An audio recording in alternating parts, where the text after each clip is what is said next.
Pangode military ക്യാമ്പിലെ അതീവ സുരക്ഷാ മേഖലയിൽ നിന്ന് ആനക്കൊമ്പുകൾ മോഷണം പോയി. കഴിഞ്ഞ ദിവസത്തെ പാർട്ടിക്ക് ശേഷമാണ് ഓഫീസേഴ്സ് ക്ലബ്ബിൽ സൂക്ഷിച്ചിരുന്ന ആനക്കൊമ്പ് മോഷണം പോയത്. സംഭവത്തിൽ പൂജപ്പുര പോലീസ് കേസെടുത്തു.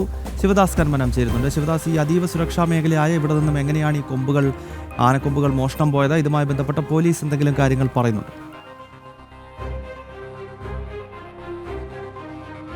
ഗൗതം, പോലീസ് ഇതുമായി ബന്ധപ്പെട്ട് പ്രത്യേകിച്ച് ഇപ്പോൾ നിലവിൽ ഒന്നും പറയുന്നില്ല. ഇതുമായി ബന്ധപ്പെട്ട് അന്വേഷണം നടക്കുന്നു എന്ന് മാത്രമാണ് നമ്മൾ പൂജപ്പുര പോലീസിൽ പോയപ്പോൾ അവിടെയുള്ള ഉദ്യോഗസ്ഥർ പറഞ്ഞിരിക്കുന്നത്.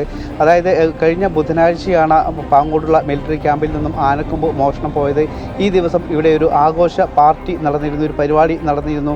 ഈ സമയത്തിന് ശേഷമാണ്, അതായത് അതിന് തൊട്ടു പിന്നാലെയുള്ള ദിവസമാണ്, അതായത് ഇന്നലെയാണ് ഇത്തരത്തിൽ ആനക്കൊമ്പ് മോഷണം പോയതായി കണ്ടെത്തിയത്. അതിനുശേഷം ഇന്നലെ തന്നെ പോലീസിൽ പരാതിയും നൽകിയിരുന്നു. ഇതിൻ്റെ അടിസ്ഥാനത്തിൽ പൂജപ്പുര പോലീസ് കേസ് എടുത്തിട്ടുണ്ട്.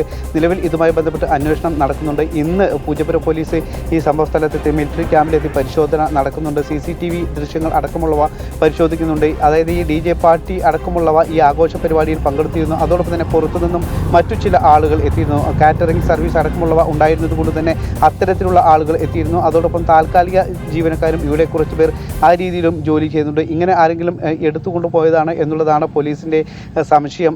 അത്തരത്തിലുള്ള ചില ആളുകളെ നിലവിൽ പോലീസ് കസ്റ്റഡിയിൽ എടുത്തിട്ടുണ്ട്.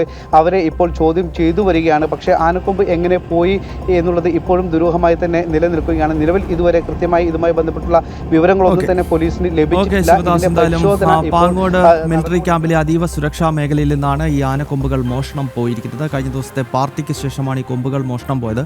ഇതുമായി ബന്ധപ്പെട്ട പൂജപ്പുര പോലീസിന്റെ അന്വേഷണം ആരംഭിച്ചിട്ടുണ്ട്. ശിവദാസാണ് വിവരങ്ങൾ നൽകിയത്.